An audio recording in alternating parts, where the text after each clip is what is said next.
ডুব দিয়েই প্রথমেই ধরতে পারছি বাবাজিকে। কিভাবে বুঝতে পারছিলেন? ডুব দিয়েই বুঝতে পারছি বাবাজি আমার হাতে চলে আইছে। আমাদের যে খুশি লাগতেছে, আনন্দ, আবেগ, আমাদের আবেগ চলে এসেছে সেই দীর্ঘ 19 বছর পর, অনেকদিন পর যে আনন্দটা পেয়েছি, এর থেকে আর বড় আনন্দ আর কিছু নেই।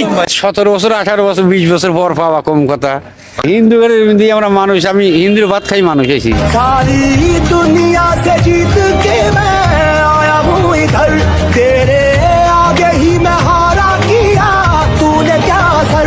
বছর পেরিয়ে গেছে 19, তবুও মানুষের মনের বিশ্বাস একটুও কমেনি। হয়তোবা কখনো না কখনো, কোনো না কোনো দিন এই নদীর বুক চিরেই উঠে আসবে সেই কাঙ্ক্ষিত চরক গাছ।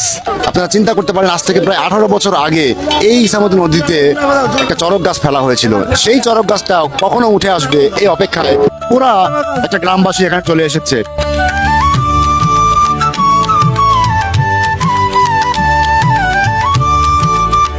উনিশ বছর আগে এখানে গাছ নামানো হয়েছিল, আমাদের যে বাপ দাদারা ছিল তারা নামাইছে।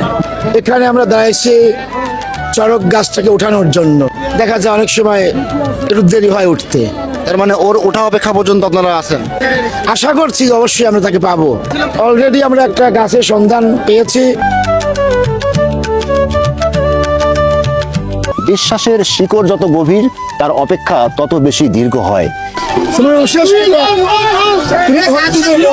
এই চরক গাছটি সেই অপেক্ষা এবং বিশ্বাসের এক চরমতম উজ্জ্বল দৃষ্টান্ত। এখানে যে গাছটি উঠে আসার জন্য সারা গ্রামবাসী অপেক্ষা করছে, এই বিশ্বাস, এই প্রত্যয়, এটা শুধুমাত্র একদিনের না, 19টা বছরের অপেক্ষার ফল আজকে পরিপূর্ণ হতে যাচ্ছে। তোমার কি মনে হচ্ছে যে 18 বছরের যে অপেক্ষা, সেটা কি সমাপ্তি ঘোষণা হবে? ভগবান পারে না এমন কোনো কাজ নেই। কিছু কিছু বিশ্বাস আসলে বিজ্ঞানের ঊর্ধ্বে কথা বলে। পাওয়া গেছে। 18 বছর পর খুবই আনন্দ হচ্ছে আমাদের।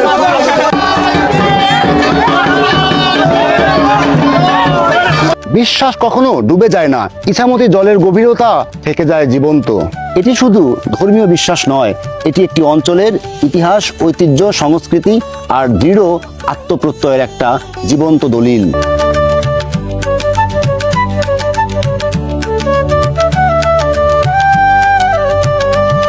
এই আনন্দ ঘন মুহূর্তে সাক্ষী হতে পারাটা কিন্তু যে কোনো মানুষের জন্যই অনেক বড় একটা সৌভাগ্যের ব্যাপার। এমন তাৎপর্যপূর্ণ একটা অনুষ্ঠানে আমন্ত্রণ জানানোর জন্য আমি পুরা রাজবংশী পাড়া এবং এই অনুষ্ঠানের সাথে সংশ্লিষ্ট প্রত্যেককে ধন্যবাদ জানাচ্ছি। তাদের এই আচার, রীতি, সংস্কৃতি, ইতিহাস, ঐতিহ্য সবকিছু আরো অনেক বেশি মসৃণ হোক, আরো অনেক বেশি সুদীর্ঘ সময় ধরে তারা প্রতিপালন করুক, সেই প্রত্যয় ব্যক্ত করে ভিডিওটা আমি আজকে এখানেই সমাপ্ত করছি। ধন্যবাদ সবাইকে। Thank you very much.